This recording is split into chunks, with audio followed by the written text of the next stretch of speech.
Today on the show, we're sitting down with a man who exemplifies resilience, faith, and a relentless pursuit of excellence. From humble beginnings washing dishes in Tennessee to spinning records as a DJ, Chef Brent Weathers carved a path through the culinary world with grit and grace. He was instrumental in opening Knife and Spoon in Orlando, a restaurant that later earned a prestigious Michelin star, a testament to the foundation he helped build. But his story isn't just about accolades. It's about navigating through the heat of the kitchen and the challenges of life with an open Bible and an unwavering belief in God. For over 25 years, Chef Brent has stood at the crossroads of faith and food, proving that success isn't just measured by stars, but in purpose and perseverance. We'll dive into his journey, the lessons he's learned from impossible people, and how faith has been his compass in an industry known for its chaos. And of course, we'll explore the man behind the title, the music lover, the leader, and the believer. Today is not just a conversation about food. It's a deep dive into the life of a chef who's mastered more than just his craft. I'm Chef Ismael, and this is Chef Ismael's Kitchen Quest.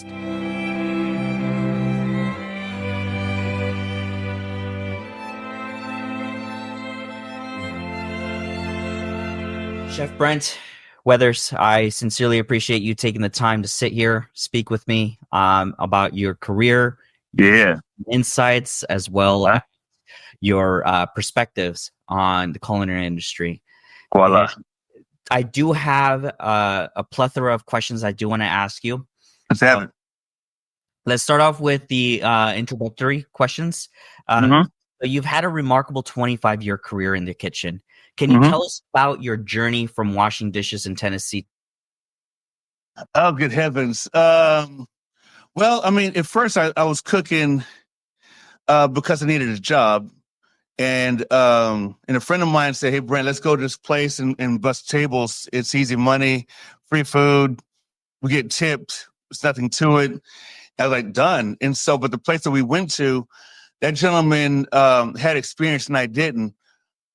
So the place loved to hire people that didn't have any experience. They wanted you to be green. As a matter of fact, our aprons was green. We could wear whatever shirt we wanted, but we wore a green apron. I'm pretty sure that wasn't their idea, but they wanted you to be green. They purposely trained people from scratch on up, whatever. So he had experience and he didn't get hired. I didn't have experience and I got hired. And so 6 months I was washing dishes and busting getting the bus tubs and doing impersonations and having the best life ever, eating free food. And it was great. And then one day the chef said, Brent, today you're working the oven. I'm like, yo, and I was like, I'm not washing no dishes. I'm not taking out the trash. I'm working the oven. And all the oven meant was, it was a spot called Demas' Spaghetti Steakhouse or whatever. It was cheese bread. It was regular bread. It was oven baked chicken. It was lasagna and potatoes. And you just have to be smart and just pay attention to like the clock, the timing, it was a busy restaurant. So I did that first. And then I was like, well, I like to eat and I do like to cook. I have a sweet tooth. It makes plenty of sense for me to be a chef, so maybe I could just do this for real. I want to be a chef. And so that's what happened. It's not like I grew up, making gnocchi with my mom and, I didn't, kill the chickens and, behead them and pluck I don't have that upbringing. I just have when I was 19 years old, it made plenty of sense. I started collecting cookbooks, Betty Crocker and Southern Living. That was the first ones. And then I started off with that. And then later on it progressed. I started cooking. I was already doing 2 jobs. I was working 2 jobs to support my turntable habit. So, but then when I was DJing, I was thinking about food. And when I was doing food, I was thinking about DJing. So I had the grill scraper. I just happen to have this. Anyway, don't ask me what happened. Anyway, I had the grill scraper. And so I just happened to, I don't know what happened. Anyway, I had this grill scraper. And as I'm scraping the grill, I'm coming up with scratch patterns. So I'm still thinking about music at work. And then I'm at work, or I'm at home DJing and scratching after work while I'm cooking bread. I'm making bread. I'm making, while the bread is proofing or whatever, and I just punched it down. I'm scratching and stuff, so it was 1-1. So, and then I just started. That was in Tennessee, and I moved to Dallas to be closer to family. That was a mistake. Anyway, came down to Dallas, and then it's not a mistake.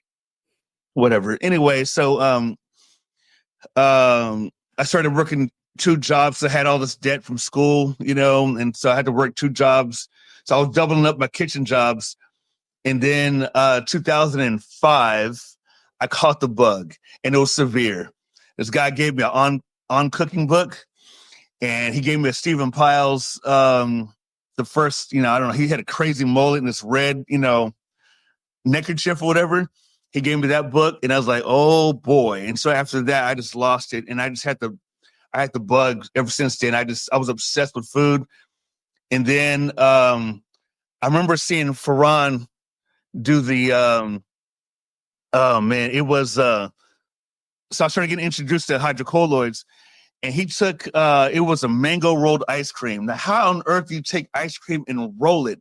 And you can see the spiral. It was like it was, and it had a bunch of flowers and other stuff on it. It had nothing to do with nothing to me. But it was a beautiful presentation. Like, it was a mango rolled ice cream, and it was ice cream rolled. And I'm like, on earth. And so that really just took me to another level. So I'm just I'm doing research.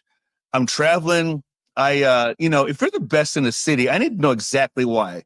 So, if they say New York is the Mecca, I need to go see why. So I'm traveling. I'm going like 3 days at a time, 4 or 5 restaurants a day. Like, it's a 3-day weekend. I'm eating at like crazy restaurants. Like, I was at W50 and Per Se, and I had to see what Peter Luger was about.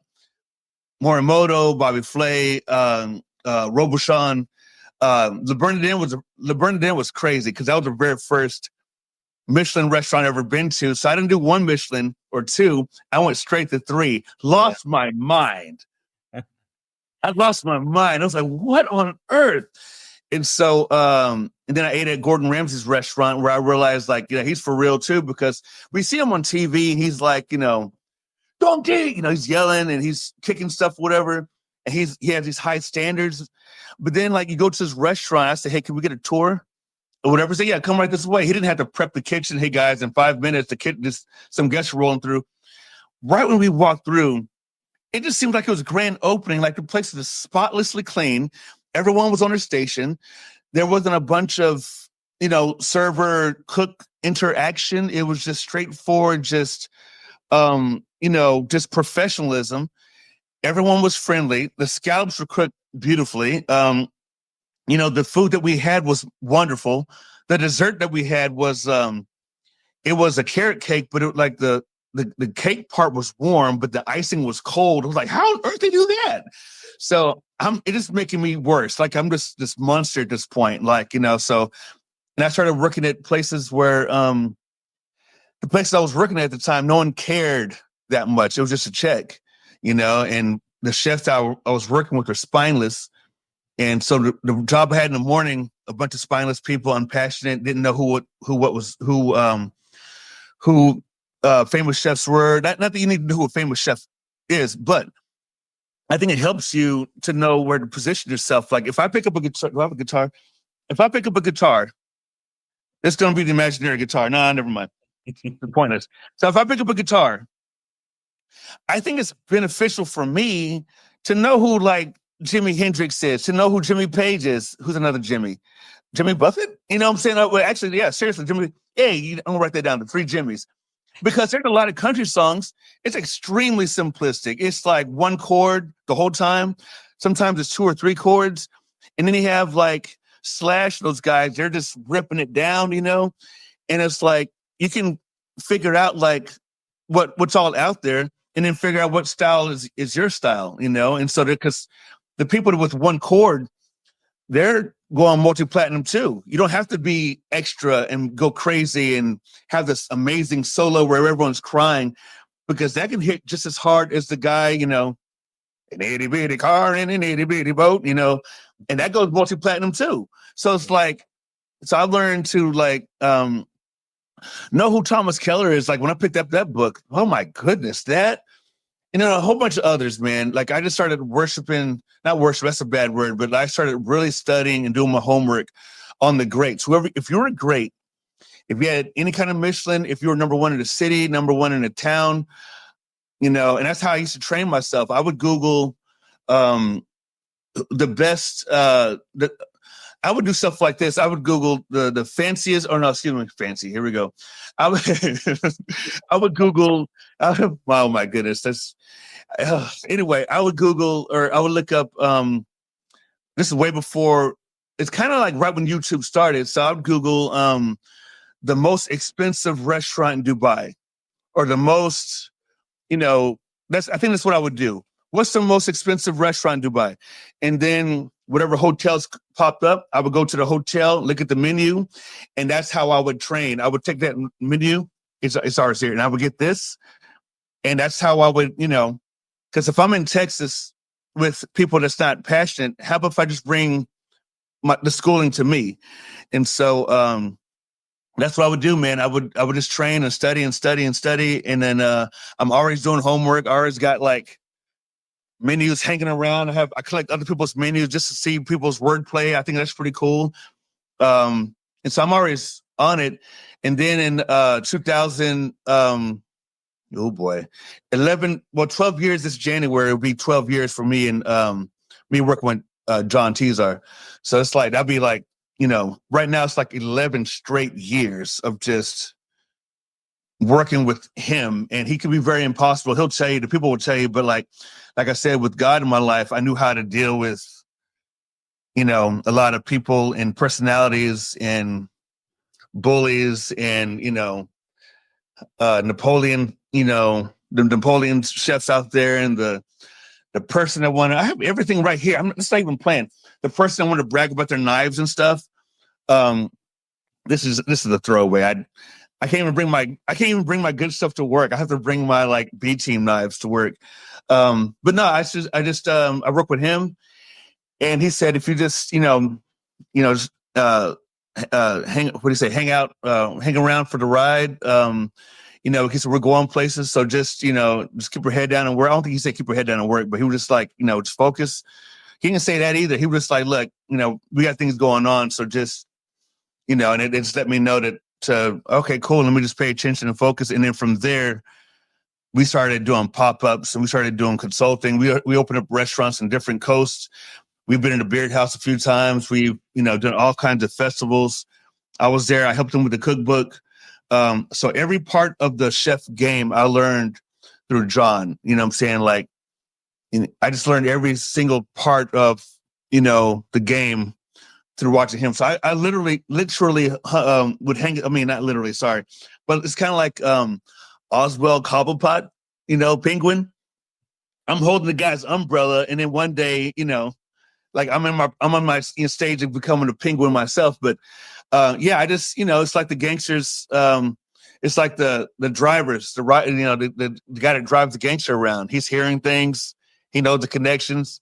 Every now and then he has to either extort or ask people where the money's at or whatever, but he's just making sure that he's good. But he learns so much from hearing conversations from the bomb guy, the main guy. And one day it's, then he progresses to like, you're driving, and then next thing you know, you're the guy stick man, and next thing you know, you're the booking, you're the extort. I mean, I'm making a point. I just learned how to, I learned how to do a lot just by hearing conversations, and we've cooked with so many dope chefs, and I was able to meet a lot of great big name chefs, and I realized that they're not perfect either. So I was like, all right, cool, because here I am thinking that because they have books and 3 Michelin restaurants, and like these guys don't make mistakes.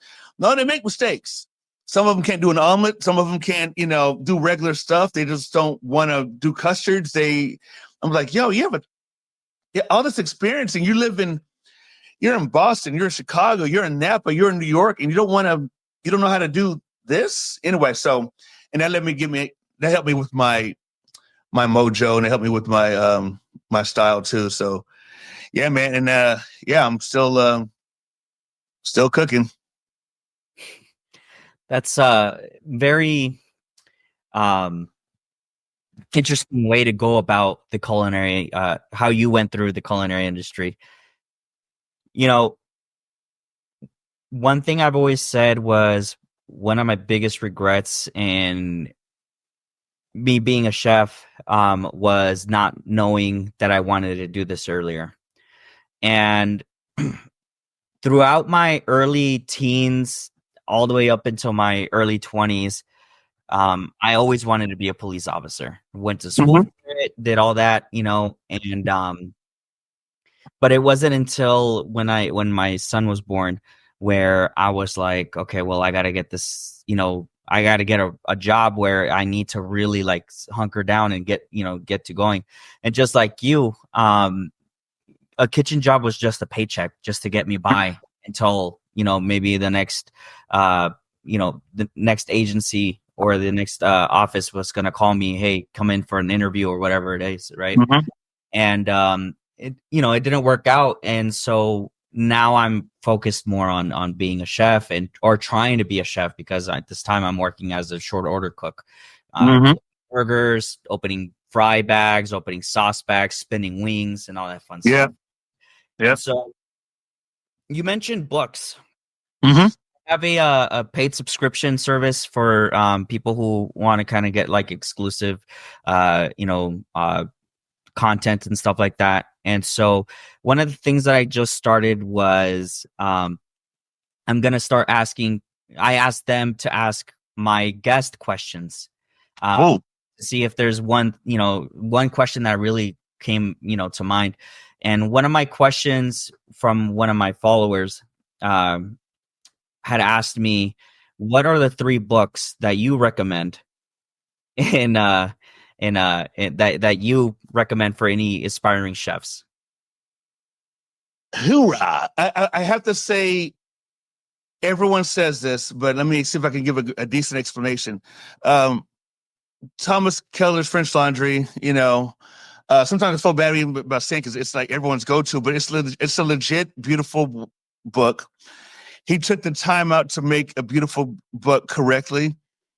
It's so correct that CIA is up there using it for it's in the textbooks. It's part of it. You have to study it, and he didn't even go to school. I think it's so magical anyway. So it is so beautiful, because when you're looking at French Laundry cookbook, you're looking at the pages, and you kind of get transported a little bit, because they're like, they're outside serving hors d'oeuvres and the tuna, the cone joint, and then the way the steaks in the kitchen looks is very homey, comfortable. But then it's like the food, and you start reading the menu, you start reading the recipes, like, oh my goodness, in the backstories.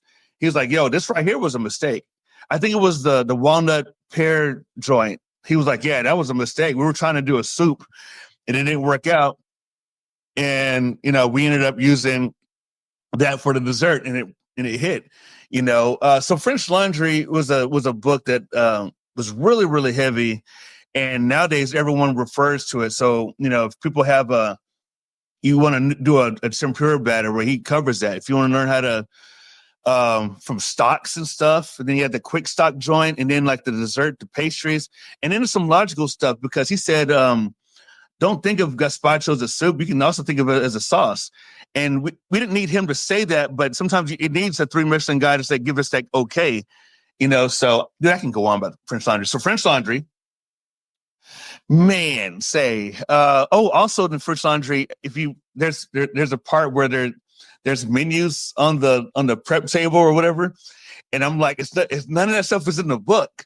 I was like, oh my goodness, that's dope. Like, I'm just looking at the menu that's in the background. Anyway, Fat Duck, that's a dope book. Fat Duck is a brilliant, informative book.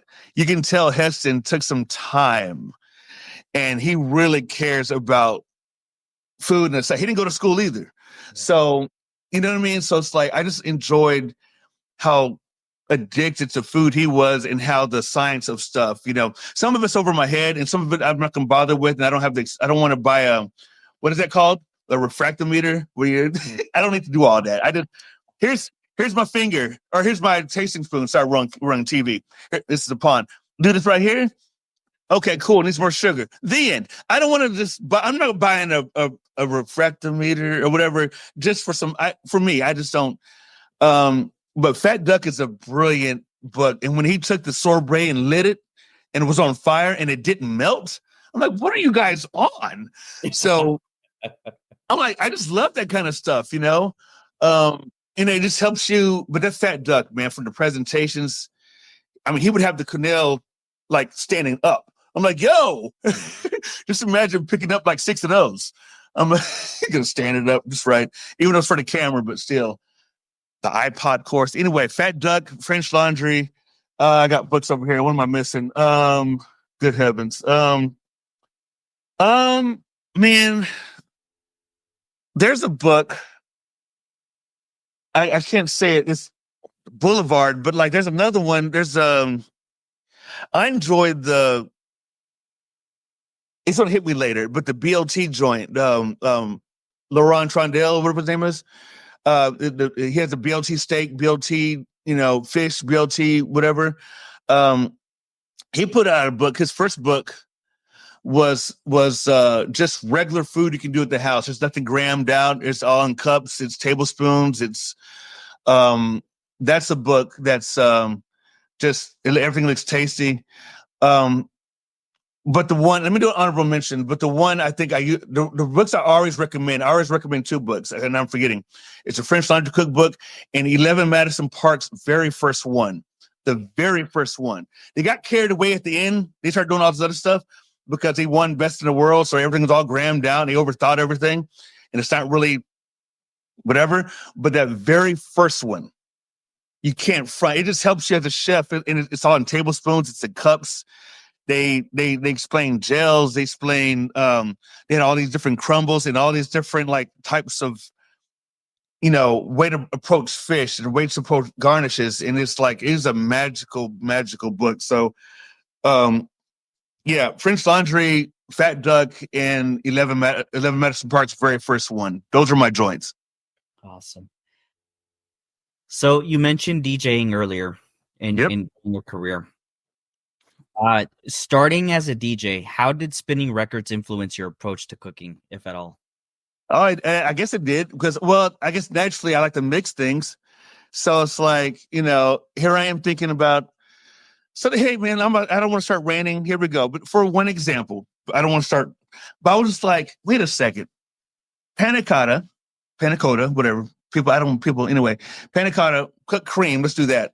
So when you take these and you put it in the ramekins, you cook it in or whatever. Well, back in those days, creme brulees and panna cottas seem like we are serving ramekins.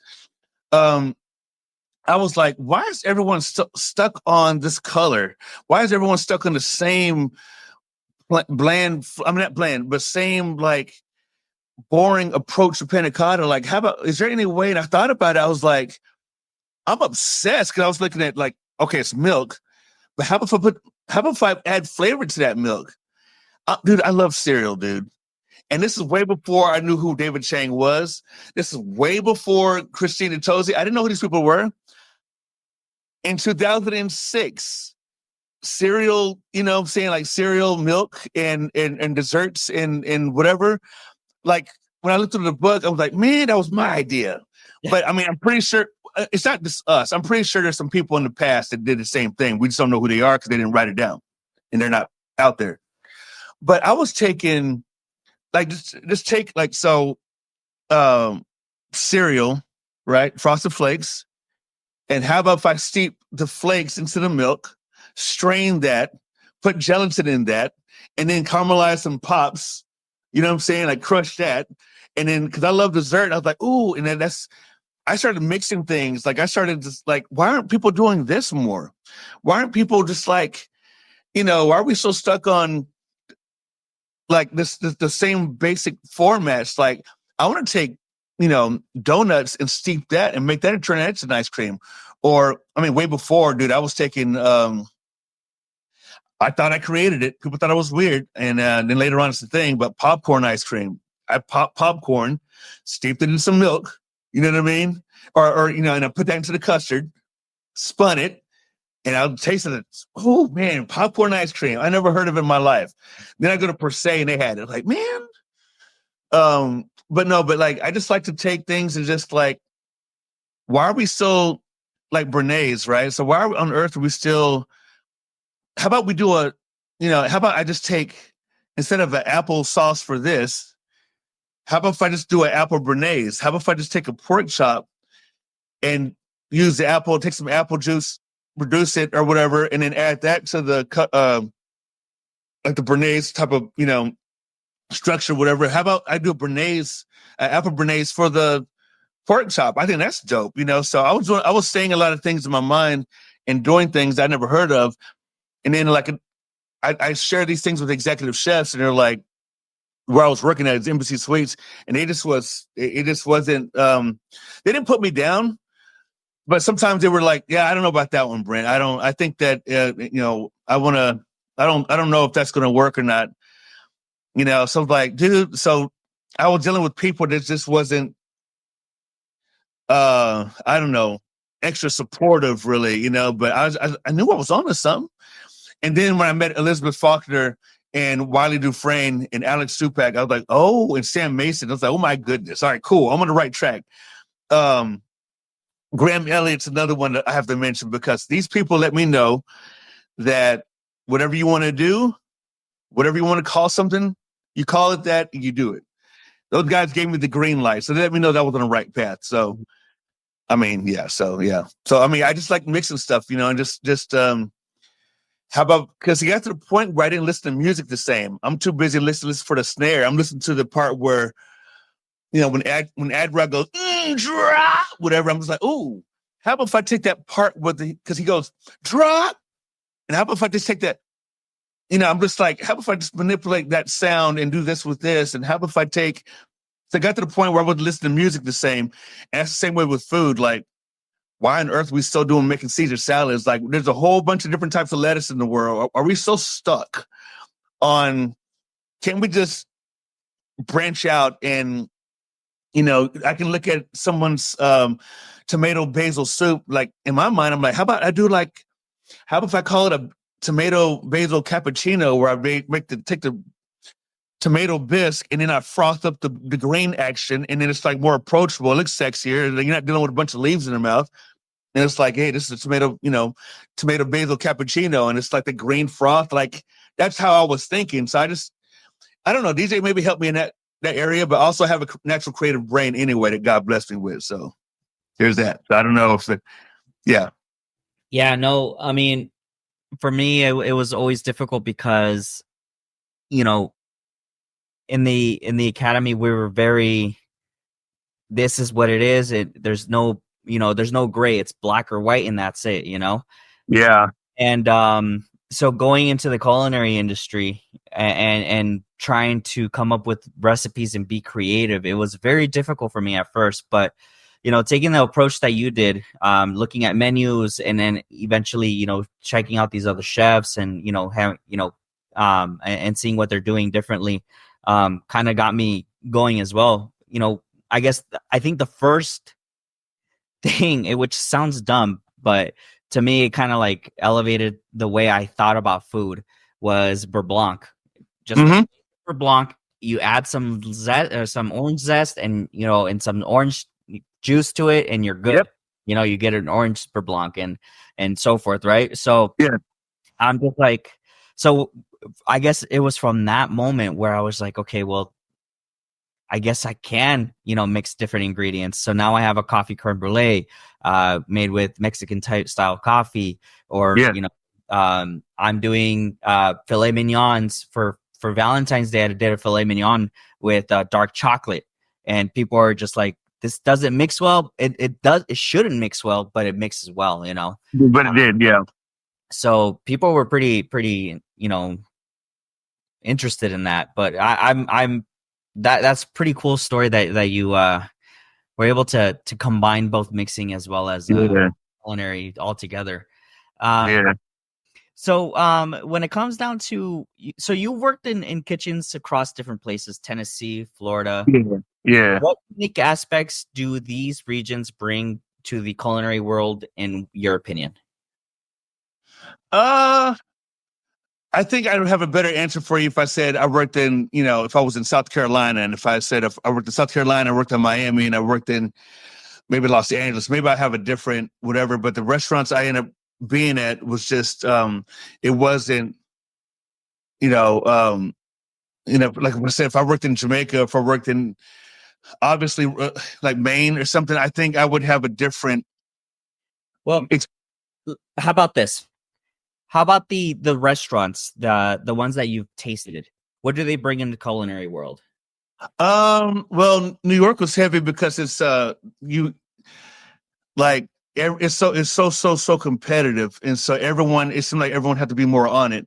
Where you go to some other states and stuff, it's like it's not as like New York, because New York is you have to deal with man, like their living situation and the hustle and bustle, and them getting on out in the cold and on trains to from Brooklyn to Manhattan just to whatever, so it's like they have a different I guess they have a tougher, I won't say tougher skin, but they just it's more just to compare.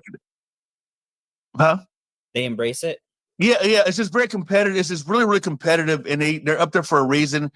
And don't get me wrong, California brings it too, but New York, it seems like it's more competitive. So what they with like the plateware to burn it in, John George can't use that. They got to do something totally different. And these other guys like Atera and all these other people, they have to like, well, how about we get someone to make something specifically, whatever.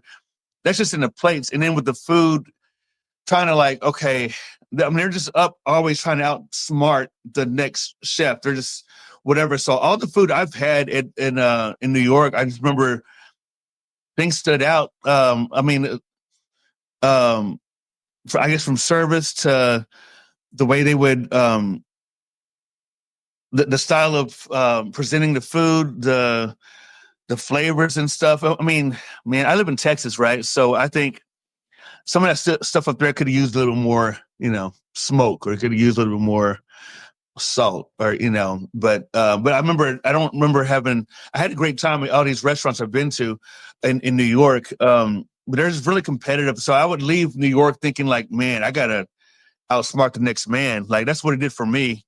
And in California, it's a little bit chill, but it's like it's focused too. Like, everyone references California for produce. I don't know if I'm gonna cut this out or not, but I was in Napa like 2 months ago.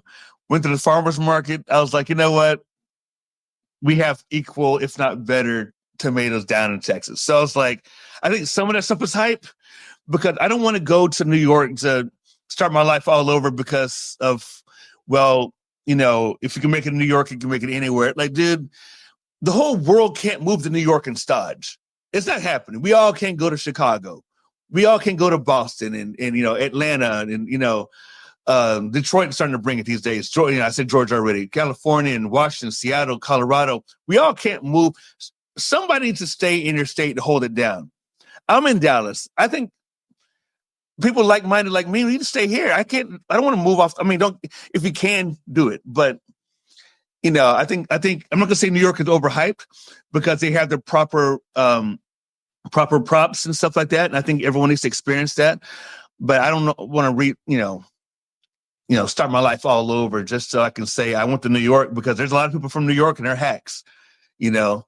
Like I got stories about that. Like dude, I got stories. But there's a lot of the places that really bring it is a city or a spot that you wouldn't think of sometimes. So I could definitely see the culinary culture in New York, how much more intense it is compared to Los Angeles or here in my area as well, in Orange County and stuff like that.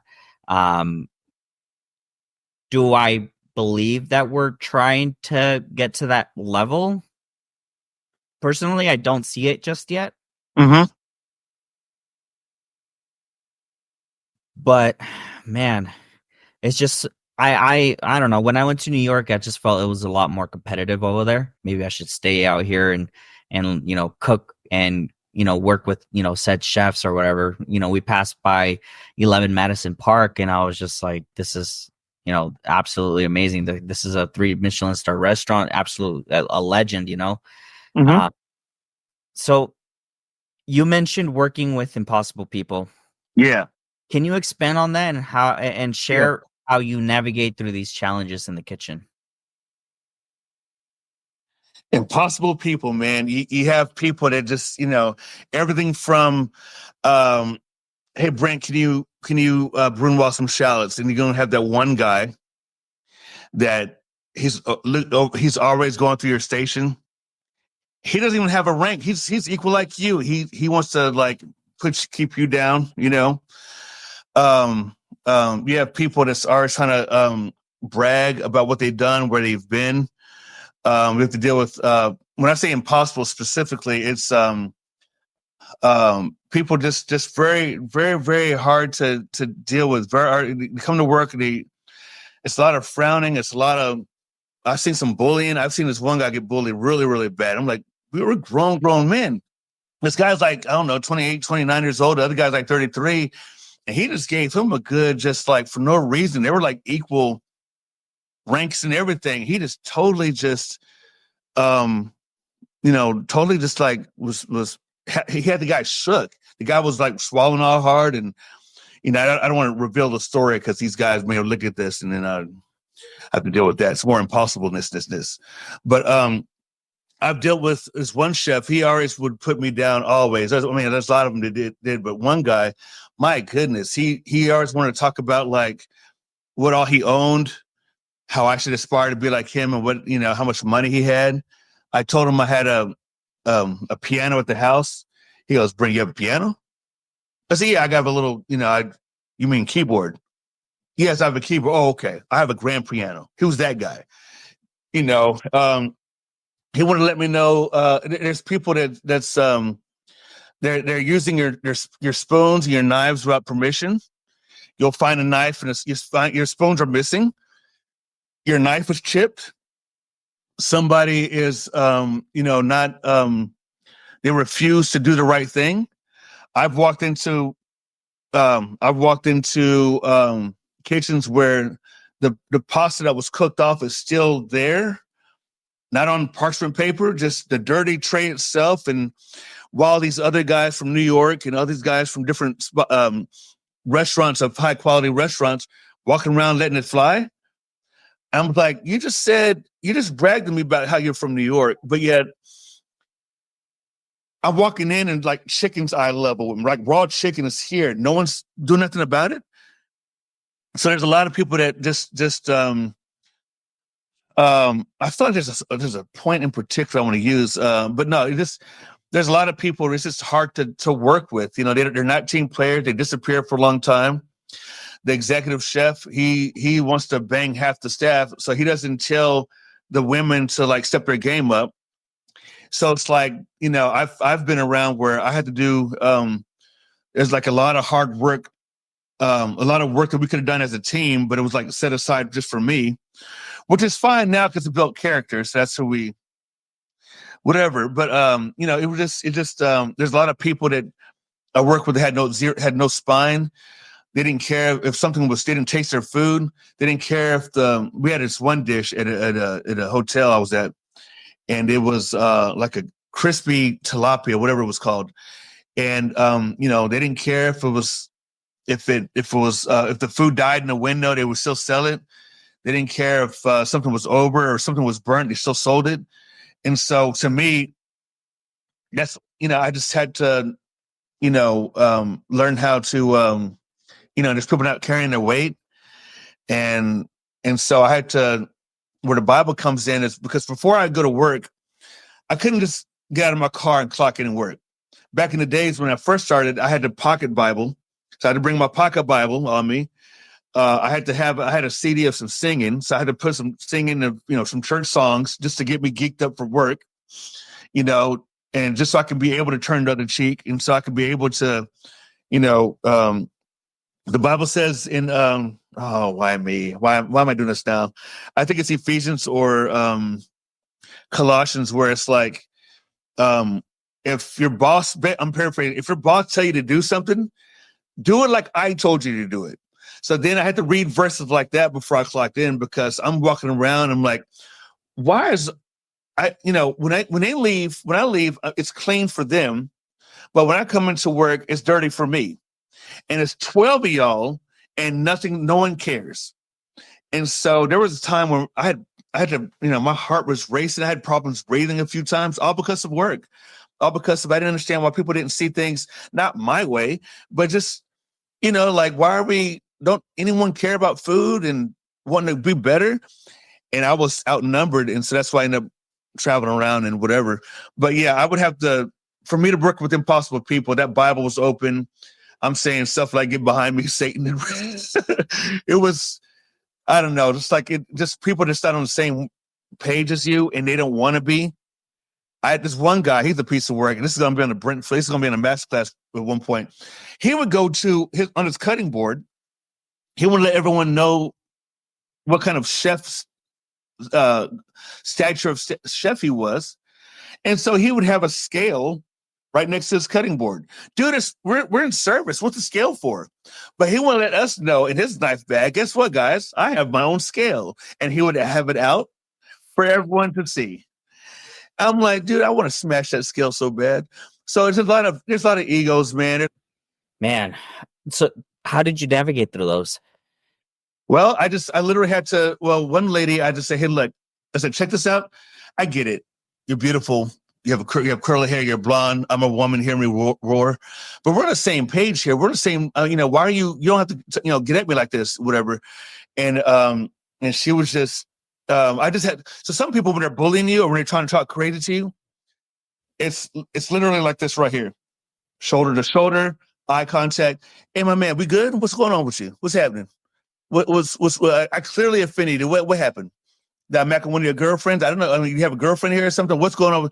You're personally, clearly, this is food. This is over some asparagus. I told you you were cooking it too long. It's all limpy. And you felt the need to extremely badmouth me and mess up my mise en place. So clearly what's our issue right now?" And guess what? 90% of them were like, "Oh, there's no issue." And then they got to 10% where they'll say what's on their mind. And you'll say, "Hey, dude, I don't mean no harm whatsoever. I got several more hours with you. We just got here. So I don't want tension right now. So can we be good? Are we good or we're not good?" I've had chefs like storm away from me because I cooked something. I didn't use I forgot. So it was something regular.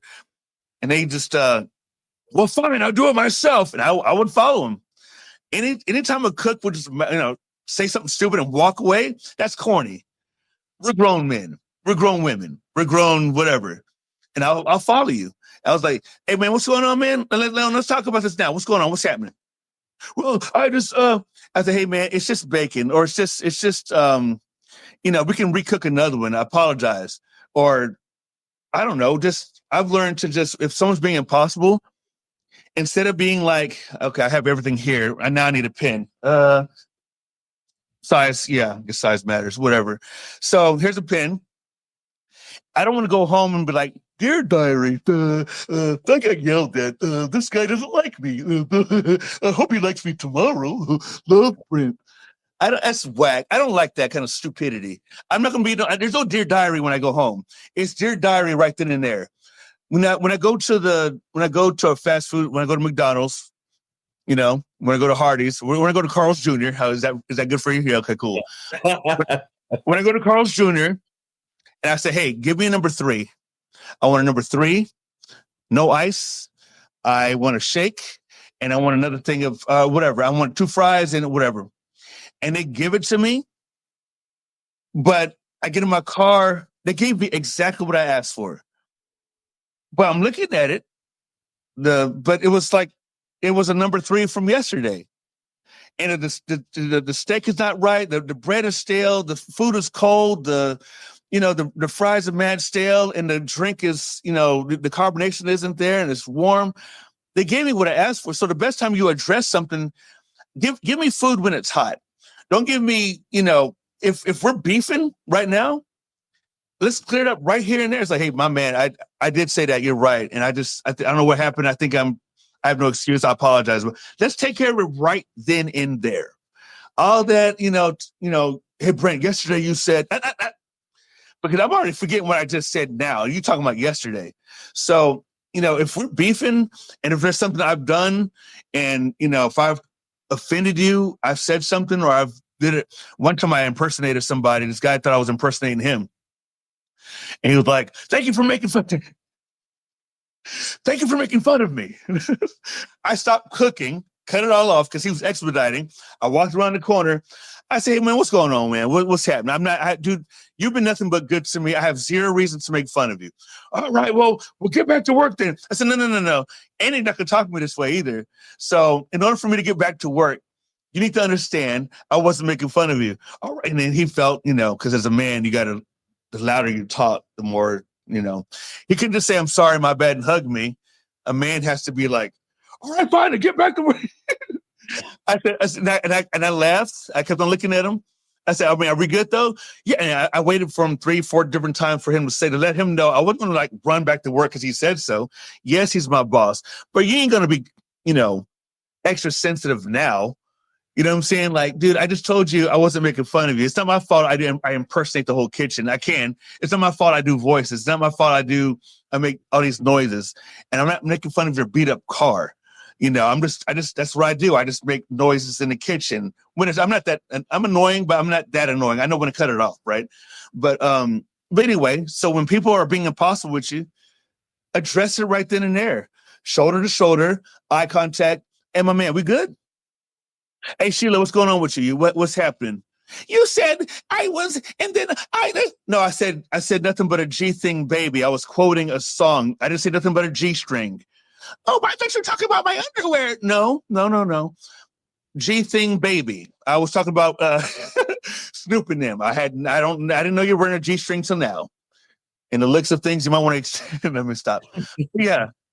No, but so I just think it's better to just address things right then and there, get in people's ear. Go watch Goodfellas, watch a gangster movie, and learn how to negotiate. Because that, I think a good gangster movie would help out chefs too, like in negotiation and stuff. Not getting paid on time. Yeah. So, what do you believe is the most critical characteristic a chef must possess to thrive in the high pressure kitchen environment? Very critical. I think it's very critical to understand you don't know everything, and it's cool. It's cool to ask for help. I think it helps if you're hungry. I think it helps if you you have a passion for wanting to learn more. I think that's cool. I think you said one thing, but there's a lot of them. But it just helps to. The main thing is just, hey, Chef, I need some help with this right here. So no matter what it is. So why is it called a gem lettuce? Why is it called, okay, cool. And what is this? Why are carrots, are they coming out the ground purple? Or are we dyeing them at the factory? What happened? If you don't know something, ask it. Like there's no harm. And yeah, you'll have the low self-esteem chefs that'll make fun of you. Sure. But they don't know everything either. That's why I was making fun of you, because it makes them feel, because in the kitchen, man, you have to do a lot of high school stuff too, man. That's unfortunate too. But I think the main thing in the kitchen that you have to possess good strong work ethic, really. Because I think if you have a strong work ethic, it'll make you study. It'll make you, and you need to swallow your pride. You said one thing, man. There's a lot of them, but I don't know which one's more important. But the main. How about this? Love. I think love, Karen, if you love the game will be good to you. If you love your coworkers, the love's gonna come back. If you do things with a gentle voice, don't get me wrong. I'm like, say, hey man, you might want to change out your gloves. That's chicken was just on there or whatever, I think because you want to get some people. So it's like, even though nowadays there's like memes and there's people eating raw chicken and no one's dying. So maybe it could be a myth, but we don't want to kill nobody. So I think if you raise your voice, it got to be for a really good reason. Like, maybe you say, hey man, hey dude, that's hot. Don't touch that. I just pulled it out of, oh man, my bad. I almost burnt my hand. Like, use a towel. Anyway, but I think if you have love for the game. If you have love for that stock that you're making, you pay attention to it, because that stock is on, reward you with the sauce later. If you love food and the people around you, you'll make sure that you have their backs and I mean, I think love is very important. I don't know if that's too cheesy or not, but I think love is cool. Love the game, love the craft, love to go home and study, love to read.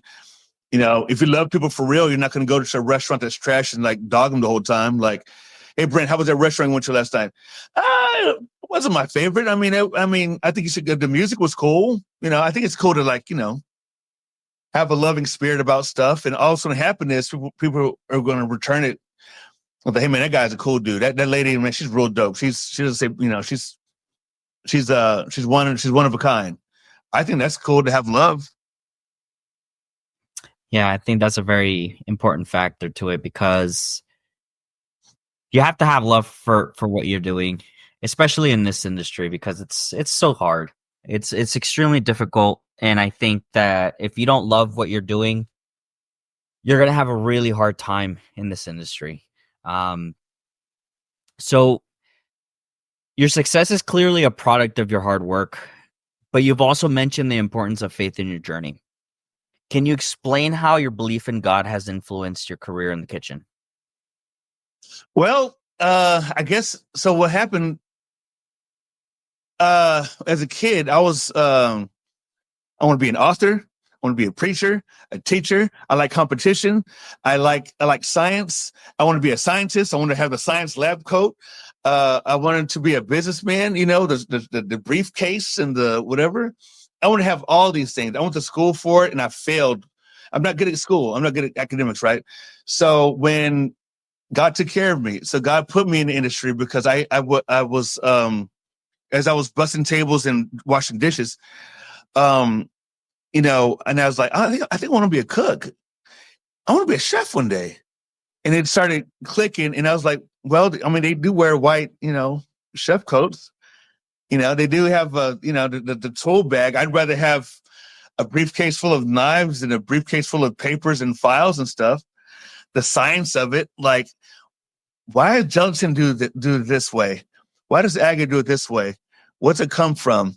You know what? Today I'm gonna measure this out, but I'm gonna put only this much in, and to see what happens when I don't, whatever. Or knowing what the difference between baking soda and baking powder was, and why is it difference, and why am I using baking soda for this, and what? So here I am. I'm taking this joint out to see what the difference is. It's like, baking soda.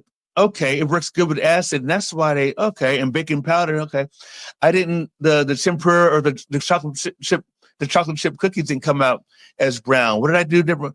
Baking soda. Oh, that's that why they. Oh, okay, and so the science of it, the history. I mean, I wasn't a big historian until like later, but I enjoy the history. I mean, so everything I've wanted in life, God gave it to me in one career. So, and then I was like, I want to have a TV show one day. This is 2005. I want to have this is before YouTube. I was like, I want to get on, or to my knowledge of YouTube, I want to have a computer show. I want to have a show on American Online, and I want to have a whatever. And I like, even today, to this day, I'm literally living my dream. I learned how to edit. I had to do all these videos, and like, this is nuts. So God gave me this career. And so, so I think it's best, I've always wanted to preach. So, or preach and teach and whatever, and, philosophy and stuff and strategize and stuff. So, God gave me that one job that took care of all of that at once.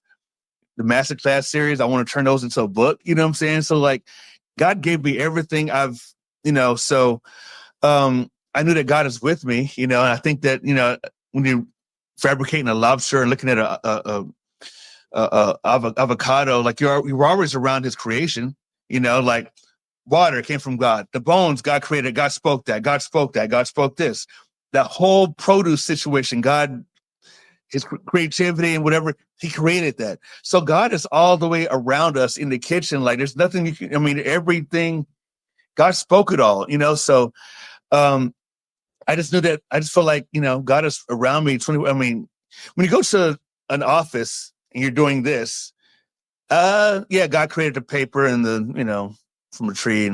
But like when you're dealing with food, man, it just, I don't know. So I just felt like, um, if God wasn't with me too, because that's been like an impossible people. You can pray some people out of your life. You can pray for no whole new job. You can pray for things to turn around at work. Like, there's times I think God saw me being miserable, and all it took was a new hire to give me some more help, or all it took was a revamp of a restaurant. All it took was something. But I mean, I think God saw how I was miserable.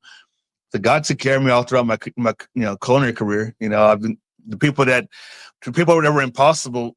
To me, something happened. I don't know if God did that to them for my sake. I don't know what happened, but they backed up off me. A lot of people gave me a hard time, and they backed up. At one point they left me alone.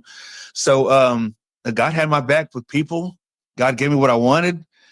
I feel like I have a skill set to create food now. Like I can, so I don't know. I don't know if I'm answering your question, but like God has always been wrapped around in every single kitchen I went to. Like even impossible people, I'm like, God created this guy.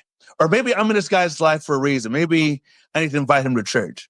Maybe I need this guy over here, he's a straight atheist, but he told me his car was messing up and he had to go to court. So I'm going to let him know I'm going to pray for him. And one time that happened where this guy told me, he's like, yeah, I'm atheist, I'm whatever. But then I had surgery. He said, hey, Brent, just let you know, I don't know what I prayed to. I don't know who I prayed to. I don't know if they were listening, but no, Brent, I prayed for you. The guy's atheist. You know what I'm saying? So, it's just kind of cool I don't beat people over the head with my religion at work. I try to be an example. I let people know, like, I let people know that I try to, abstain from, no one ever heard me use a curse word. It doesn't mean I'm perfect. It's mean I don't curse. And if I just say, well, why don't you curse? I was like, well, I grew up not cursing. I think, God happy if I use that kind of language or whatever. And, so it's like, oh, okay, what church you go to? You know what I'm saying? So it's just kind of cool to, like, everything I've ever wanted, God gave it to me in the kitchen world. So now what am I going to do with it? How am I going to glorify God with it? And without getting fired, because, you got to be careful how you go into work. And like the old school preachers, they got onto me in East Texas. They're like, hey, Brother Weathers, what you want to do? You need to get your Bible. You need to go to work. When y'all take a break, you say, hey guys, let's have Bible study. Let's turn me the Bible to Ezra. And, so that's not going to fly. That doesn't fly. I'm not going to you're about to get me fired. The preacher's going to get you fired. Because, like, you need to go to work. You need to have Bible study. No. But how about if I leave a better example? And I'm the king of too much information. Maybe I'm going too far. But anyway, so at work, I'm open book. At work, I just talk. I let people know that, like, I'm trying to be the best. Like, I'm trying to be the best I can be. People are like, even if you're at work, they'll say, hey, Brent, I want to show you something. Usually it's either a flying car, a dinosaur, or some. Anytime we see a bunch of guys over a phone blushing, it's either a dinosaur egg or a flying car or a bunch of girls. And usually it's women. And so they're like, hey, Brent, I want to show you something. Man, you want to like this? I said, yo. Is that, I'm just asking. I'm the straightest man in the world, but I don't need to be looking at that. Is that, sir? Well, I mean, I just can't watch it, man. I'm trying to be good, because sometimes I'm already amped up. Let me stop. But yeah, I can just, I'll stop. No, I'm always on, so I'm just like, dude, I'm just trying to be the best I can be. But I'll say that loud enough for people in the kitchen knows, like, yeah, don't show Brent Brent's trying to be different. I promised God I was going to represent him. So I'm just trying my best. I mess up all the time, but, like, I'm trying my best to, the whole world messes up all the time, but I'm just trying to represent him. So he gave me this career. What I want to do with it, And so I'm just shooting my shot, trying to be the best I can be, and I let people know where I'm messing up at. And, I'm pretty open. There's nothing that shocks me. People can tell me anything. Nothing blows me away. Nothing sickens me. I can hear anything at any given time, and I'm just like, okay, there's like no judgment with me. You can tell me anything. But yeah, man, I just try to represent God at the, he gave me his career. I want to, hold him down the best I can. Yeah.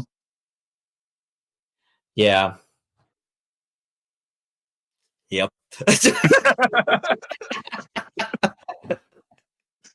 Yeah, yeah. So I mean, that's just me. Um, I think it's a beautiful. It's the best career in the world because of the people, and it's also the worst in the world because of people. You can't control who you hire. I mean, you can control who you hire. I think it's very good to have at the interview process, man. Like when you're interviewing somebody, hey man, why are you here? Okay, hey, what cookbook are you reading right now? I need to see where your head is at, because if I start saying like, hey man, I have an idea for a red wine gnocchi. What I want to do is maybe we can cook some red wine down and dehydrate it, and maybe we can add that. Or what do you think? Maybe we should cook the red wine all the way down and maybe add that to the eggs. What's your thoughts? I want to see if I can, I want to be able to talk to, if I have a creative moment, I want to be able to know who I'm talking to. Now, if they don't know what they're doing, but they want to learn, I love that too. So, I think it's all about like, the people that we work with, man. It's the best job in the world. Man, there's nothing like a happy kitchen when everyone's just like happy and goofing off and playing around. I mean, don't get me wrong, you gotta be serious about your craft, but I love nothing more when everyone is just like, Yeah, there's a time and place for that. Yeah. There was a very fond memory I have when I had just finished watching, was it The Sandlot? Okay. And you know how they started whistling and they're fixing up the field or whatever. I slept on that movie. I know 3 quotes, but I slept on it. So Sorry. So there's a part where they're just like doo doo doo doo doo doo doo. Okay. So I'm just whistling, right? And I'm, fixing up the line, and then Yeah. another person joins in, and then the entire kitchen starts whistling the same tune. So, Oh, nice. I mean, I thought that was, to me, that was like probably one of the more, it was so simple, but yeah, it was a simple act of camaraderie in the kitchen where we all got along with each other. We were all happy. Yeah. The tone was about, or whatever it was. And at the end of everything, we had fun, but then like the rush happened. So we continued to push forward. But I think it's extremely important that we do understand there's a time and place when it comes down to having fun, and then also, Sure. to being serious into the kitchen. Sure. Go ahead. Oh, sorry. What I used to do was, if everyone's all busy, we're all working and everyone's all like in their zone, everyone got like 12, 15 things to do each or whatever. Just to let people know that, hey, I'm still good. We're just focusing. I would do, and then see if anyone would counter, Yeah. And so sometimes I'm like that, whatever, and then have somebody, just we ain't gonna have a conversation. I need to say, hey, chef, are you good? Are you sound? How's things going? Sometimes it's just a simple like, and then usually someone would counter it, and so, sometimes, yeah. So yeah, I think it's very important to like see where everyone's like goofy level is, and dude, laughing is good for you. It's good for your heart. We can laugh. If you go to, there's a lot of restaurants that I want to eat at, but working there, I think I'd be miserable because like they want you to be quiet. And don't get me wrong, that's some beautiful food. I love the food. I want to be around that. I want to eat that. But I also want to be somewhere where it's serious, but there's still some level of, let's laugh. Let's crack a joke. I'm prepping something. It's okay for, hey, Brent, did you see that Dave Chappelle special last night? Or, hey, Brent, what's your thoughts about impersonations? Can you do such and such? I know you do impersonation. Can you do whatever? And what me and this one guy would do, Ross Demers, what we would do out of out of nowhere, we would say, the place is packed. We're all, this is our way of like, it's unspoken, but it's our way of just like talking, being normal, and just like, like bringing it down to reality and just having a nice smile in the middle of a pickup. I'm like, Chef Ross, how much do you think Sandra Bullock? What's Sandra Bullock's net worth right now? And you're like, I'm guessing, and then we would even involve the guest involved. Like, I think she's 17 million. What you got? I'm saying 10.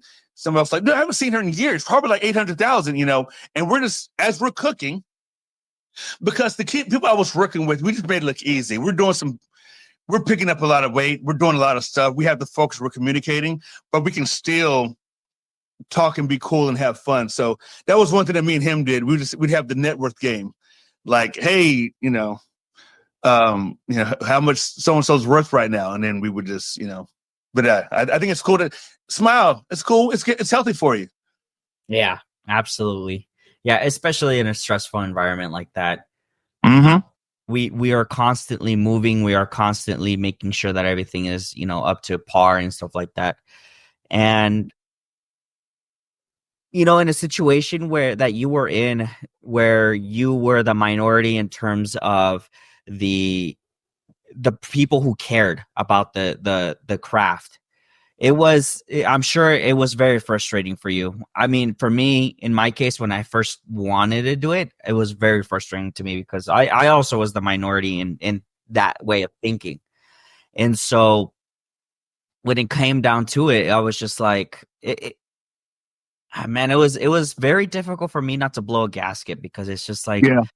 Do you guys not care about washing your hands or food safety, or or making sure that this said dish looks perfect, And so it can be very, very, very daunting at times. But so after 25 years in the kitchen, what legacy do you want to leave in the culinary world?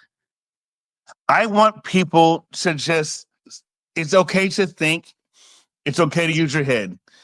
I want people to, like, if I snuff it right now, like if I'm like, 80 years old and whatever, like if I want people to like know that, like, it's okay to go first on something. If you never heard of a certain style, or you never heard of a combination before, the only rule in food is don't nobody, right? So even seasoning is questionable, but like the main rule in food, don't get nobody sick. That's the main. After that, whatever. So I just want to, encourage people to, like, it's okay to, be creative. It's okay to think about, it's okay to, to think about what you're doing and understand the bigger picture. Like, I love, man, there's something magical about going to work and making stocks early in the morning, especially if it's cold outside. It's cold, and you walk in, and then it's like, you smell the aromatics of different stocks, and maybe some music's playing because you're prepping. I'm a huge fan of just, I just love, I don't know, man. It's so beautiful to me. So I just want people to understand, like, what we do is it's a beautiful art. It's not for everybody, but it's really nice. But my legacy, man, just, it's not that serious. Tell people it's not that serious. Food can squash beefs. Food can bring people together. There's nothing like having a restaurant to when you see a bunch of people. They decided to meet for their anniversary. They invited their friends. They wanted to rekindle something at your restaurant. They're all hugging each other. You're looking at the dining room, and everyone's like, feeding each other, and you're overhearing the conversation. Like, man, people tried this, and they're not doing it for you. They don't even know you're listening. And everyone's just sharing. They're taking pictures. Their eyes are lighting up. Like, that's a beautiful thing. So have fun with it. Have fun with food, and be honest. My legacy. Like I said, I think laughing is, I like to laugh. I'm very serious about what I do, but there's there's times when the general managers will walk by and they're trying to suck up to me or whatever, and they're trying to, like, buddy with me. And I like to talk to them like they're like regular, because they are, to me, they're regular people. I was like, oh man, hey man, I like that tie. You about to, you look like you're about to take somebody's woman. How many girls pulled up out? I talk to those guys like, I don't care how old you are, what your general manager. I'm respecting everybody. I give them a handshake. I'm showing love.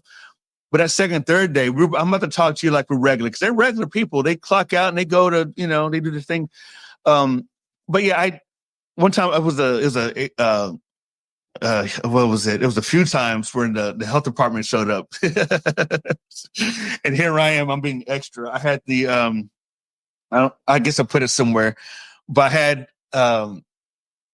had the plastic wrap roll wooden joint, and I whatever. I let them know that I'm not shook. Either we passed it or we didn't. You know, I'm not gonna, and I don't suck up to them either. One woman said, what did she say? She said, "Hey Brent, you what did she say? No, she didn't know my name, so she said, "Oh, what's that?" I said, "It's called rice." I know that, but what are you going to do with it? I'm going to cook it, Mr. Smarty. But she's a health inspector. I don't care who you are. Like and then naturally everyone around me is laughing. Everyone's like, like, dude, everyone's trying to suck up to the general manager, the owner. Everyone's laughing at jokes that aren't funny. And I was like, look, we're taking this too far. Like, hopefully we're on our game every day to where we just passed. Like coming to the restaurant, hopefully we just passed. But or we made a good high score. But I'm not about to be all, oh, hey, hello, how's it going? One chef went up to this guy, the health inspector. He decided to go up to him and says how he was a veteran and how he served our country. He served our country, and he did time in Iraq. Dude, like I don't do all that anyway. I don't know. Let's cook. Let's listen to some good music. Let's have some fun, man. If you're dating a girl that you worked with, it's okay to have some makeout sessions every now and then, and in the closet. It's like, let's loosen up a little bit. Like, you know what I mean? Like, it's not that big. It's a big deal, but this is very serious what we do. But how serious is it really? So I don't know. I like to laugh. I want to incorporate, let people know that God created everything you just saw. I'll take a lobster tail, like, yo, look at this. Man, that's so beautiful. You see how God spoke that? I'm that guy. Like, I do that accordingly. I don't want to get fired by, Brent's always pushing God on me.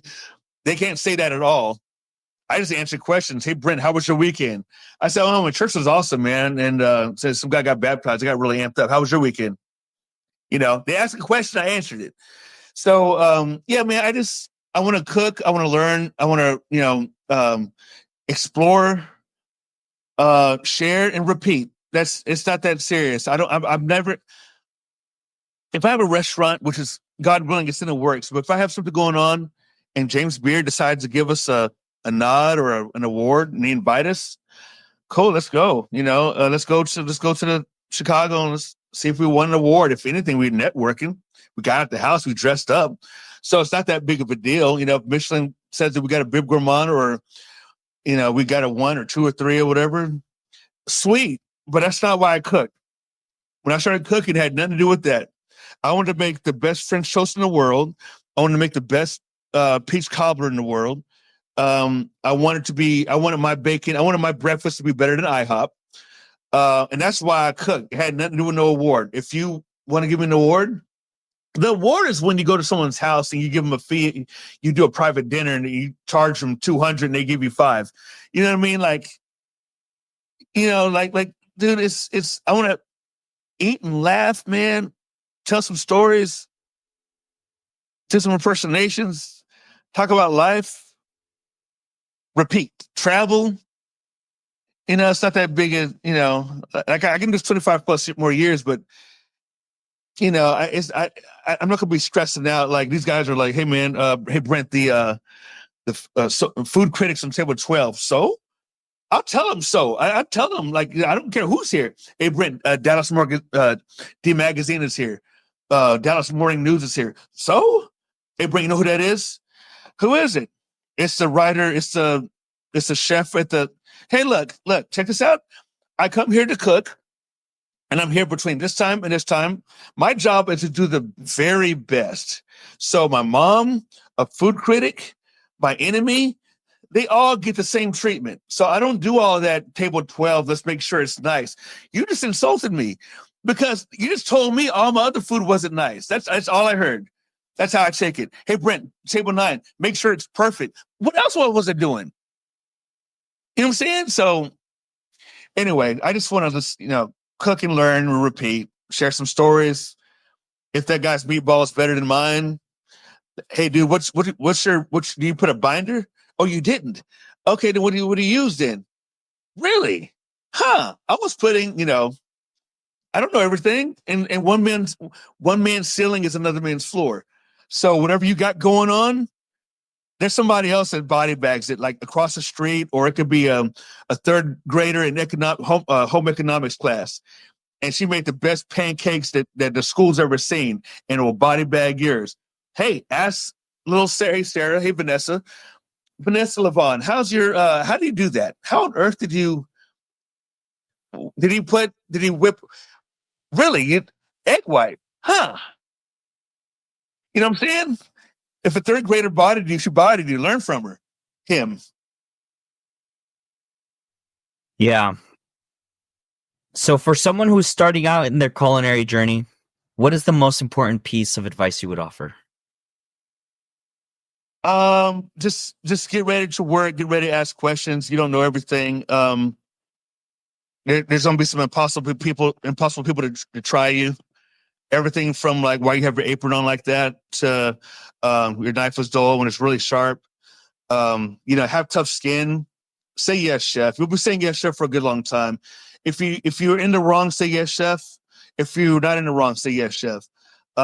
It just makes life easier. They know if you're always saying yes, chef, they'll know that you didn't do everything wrong in the kitchen, but at the same time, you're one trying to fix it. Sorry, chef, that won't happen again. Hey, chef, did you season this? I did. Well, I need some more. It needs more seasoning. Yes, chef. Arguing. Because after you get to arguing, guess what's going to happen? They're still going to tell you to do what like, don't argue with the wait. Don't argue with the general manager. General manager said, "Hey, Brent, we need another truffle pasta, but I already made one."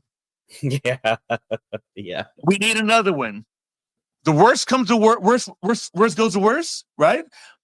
Oh, hey, Brent, you're right. Great. They take that truffle pasta, give it to the dishwasher. They need it.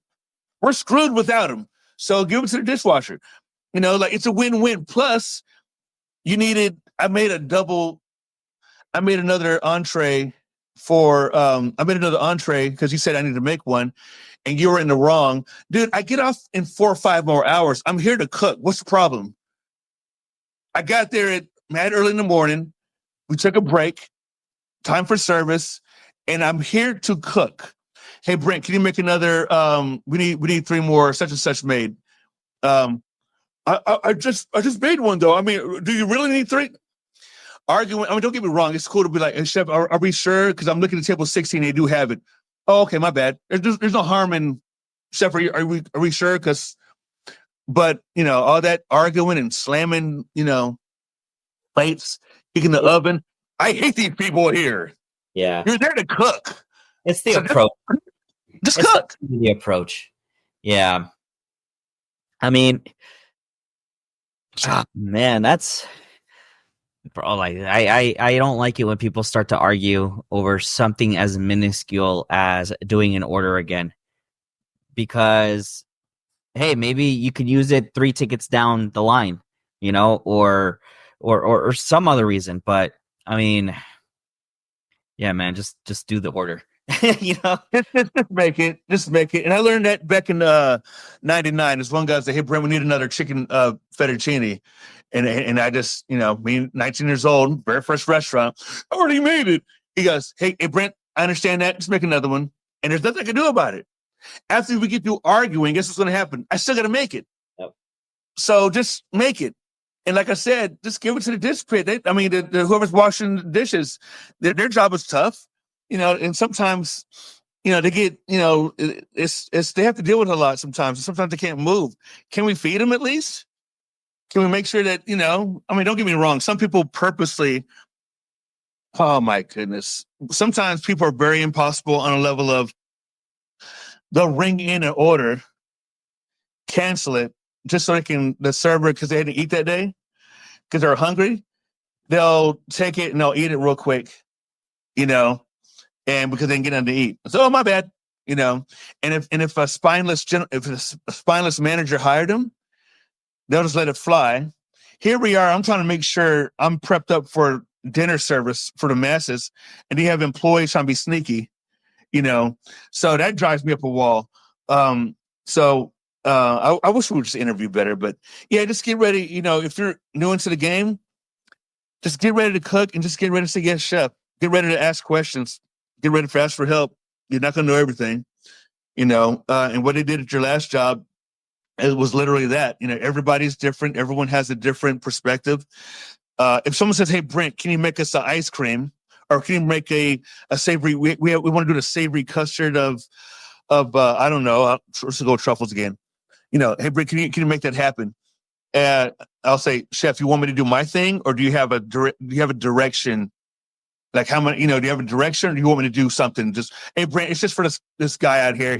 We just need enough for two. I trust you. Done. And feel free to be like, okay, Chef, I made this. Yeah, taste it. And if they say, yeah, you might want to start that one over, start it over. I mean, I don't, if they say it's something scorched, or hey, Brent, can you add a little bit more seasoning to it? Just add some more seasoning to it. It's like you asked a question, he answered it. Hey, how does this taste? And it's bland. Mm-hmm. It needs to be fixed. And then he tastes it like, okay, cool. You know what? He's right. Let me fix it. I've seen a lot of people get, their feelings hurt all over.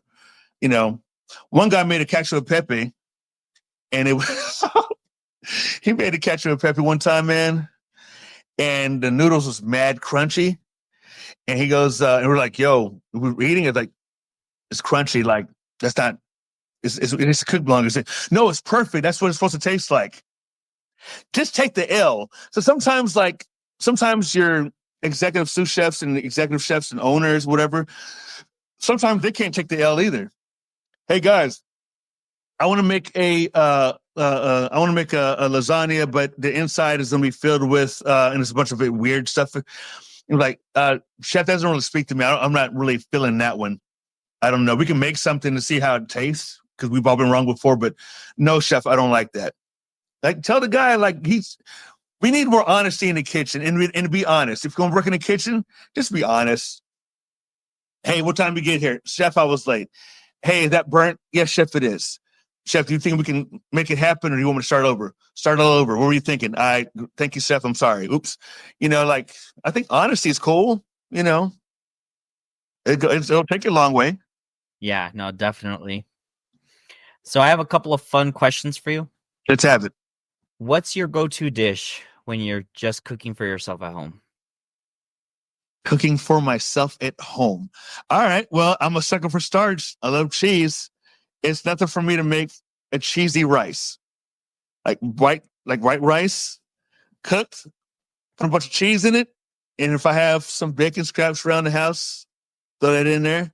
The old school answer used to be like, I'd make, I used to like making risottos, but I cook a boreal rice, whatever. I used to, the idea of having some music playing, lights dim, and I'm dedicated to this spot for 40-something minutes, naked.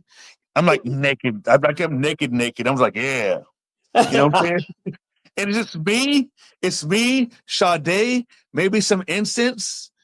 And I'm cooking this rice, and it's relaxing because I have the ladle, and I'm like, you can hear the ocean, you know what I'm saying? It's like doing this, and it's relaxing. I'm being serious. I'm naked at the ocean in my mind. And I'm just like, you know what I'm saying? And I'm watching it transform right before my eyes. Yeah. When I had a fryer making French fries, I was like, I'm a starch guy, dude. I like making hash browns, and when this is over with, I got hash browns in there I'm about to make with some rice, with some fish. That's my fish and chips for the night. I'm being dead serious. Like, I just love, but cheesy rice, man. Like, it's to the point. It'll fill me up. It makes me feel good. A bottle of Martinelli's apple cider. You know what I'm saying? That's my joint. But if I have to go, my favorite thing to eat all the time is French fries and chocolate malts. That's if I had to go out to eat, yeah, just give me some fries and a malt. Dead serious. I'm not making terrines at the house. I'm not making foie gras terrines. No, sir. People think that we do that. They're like, no. I know. Yeah. Yeah. Carl's Jr.'s was my thing. That's a good joint. Yeah. Yeah, that hit the spot back in the days. Yeah. So, so you've worked with a lot of people in your career. Yeah. Use anyone in your to join your kitchen for a day. Who would it be and why? You mean a lot of people like it could be like you mean like Any? oh okay just whatever. Uh, well, I have to pick a cook because I can't have civilians in it. I know what they're doing. That'll drive me crazy. Then we won't be friends no more. Uh,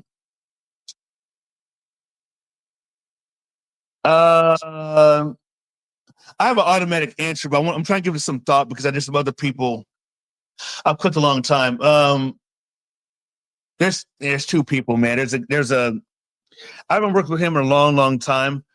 His name was Josh Abbott, and we were just it was a perfect match. That guy, man. Oh my goodness, that was a magic. That was heaven. But as of recent, a cat named Ross Demers. Yeah, it's automatic. It's guaranteed fun. It's guaranteed like we think the same about like the game, the chef industry, and whatever. We have similar tastes in women. We we love pop culture, and we're quoting things from Saved by the Bell all the time. Um, we never had if there was an issue, it got cleared up within a minute. Um, I've never there was never no beef. There might have been a thing or two that I didn't understand, but it was nothing. He's still a brother of mine, so yeah. Like I worked with Ross longer than Josh. Josh was we worked together at one place in my very first restaurant. And his birthday's coming up. But like yeah, but Ross, yeah, his name was Ross Demers, man. Yeah, I met him 11 years ago, and yeah, 11, yeah, like 11 years ago. 10 for sure. And yeah, we're goofing off. We both giggle. We're whispering in each other's ears about dumb stuff, And so our whole and it's funny too because we worked at restaurants that made marks in Dallas. Like we worked at places where we just make it look easy. Like we're just two people clowning at work, and we're making some delicious food, and we just make it look so easy. So it's working in the kitchen. It really helps when you have people that's just fun to be with and smart. He always, if there's something he didn't know how to do, he said, "Hey Brent, I don't know how to fix this. Or I don't know how to. Can you make this?" And then he never even seen me fabricate fish. He'll say, "Hey Brent, we need to get swordfish and we need to get this done and monkfish taken care of."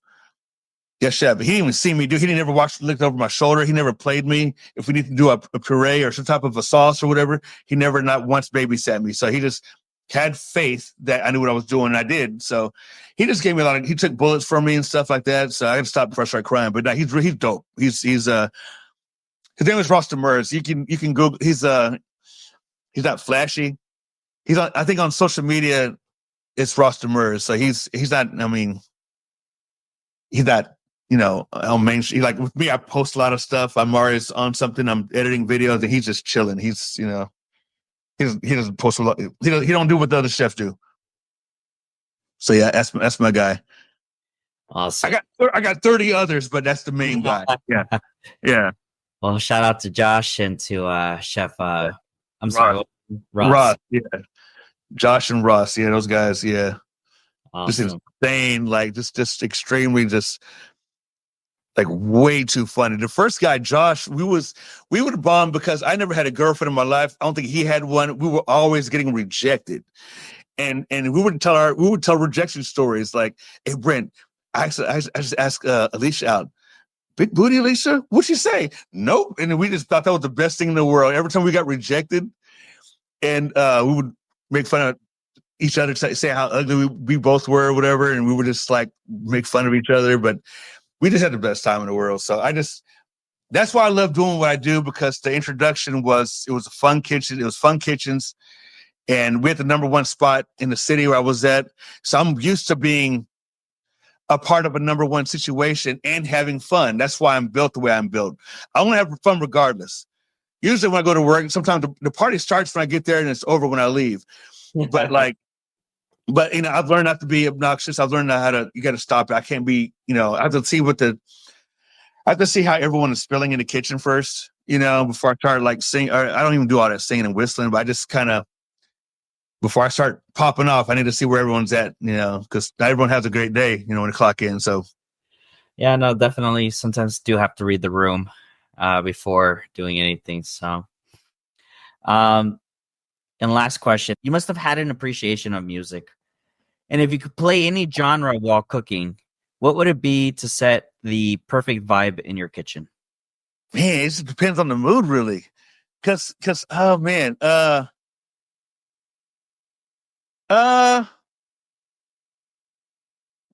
can't go wrong with it, man. 80s music, maybe. 80s is pretty cool.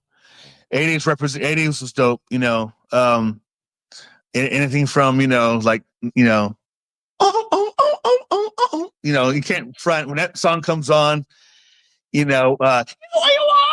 can't front on like the rock, the hip hop, from the Beastie Boys, Run DMC, and like, all those people, Fat Boys, whatever. And if you're cooking in the kitchen, these energetic 80s songs come on, it's all good, man. Like, you can't really, I mean, that's just one. I mean, if I had to pick, I'd say 80s pop, 80s,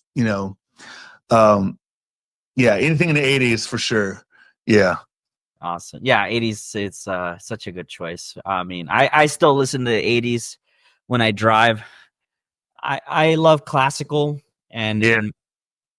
more I lean more towards metal, but classical is also my go-to. Yeah. Do you have any final words for anyone who is starting out in the industry, is in the industry, or anything? Yes. You don't know everything. Don't act like you do. It's okay to study and do homework. Studying didn't stop. This is going to be a math class one day, but studying should never have stopped at school, and just because you had a test coming up. I think, take at least for sure 5 minutes. You can come across something cool in 5 minutes, but there's no harm in, like, if you get a cookbook, feel free to read the introduction. Feel free to.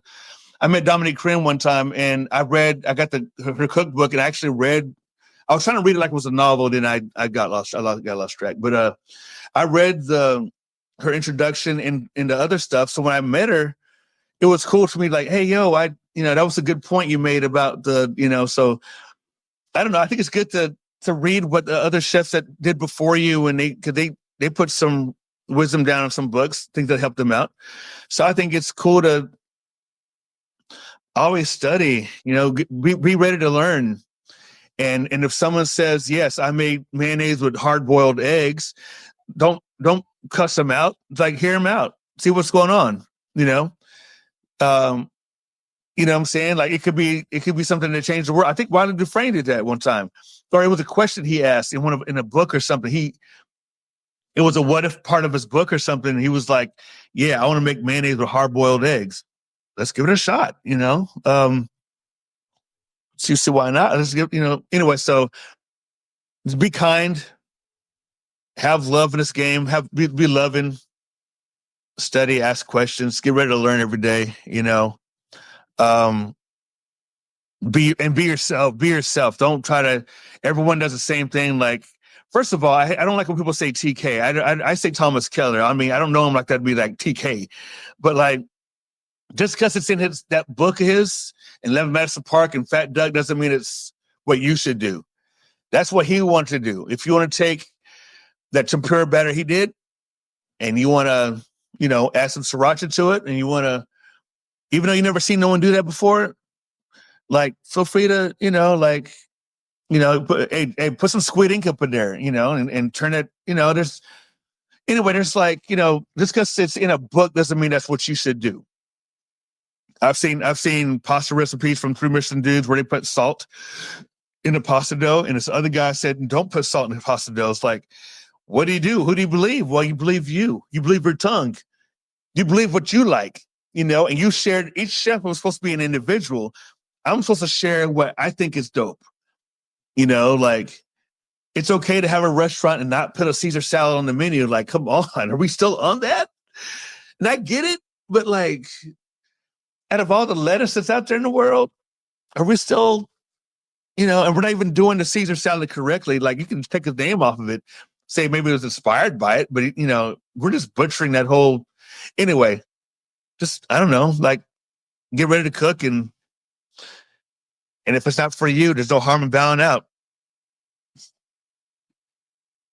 Yeah, experimentation is one of the main things that a chef has in their arsenal, I guess. That's a lot of trial and error on that aspect of things, because you're absolutely right. We don't have to necessarily follow all these cookbooks here.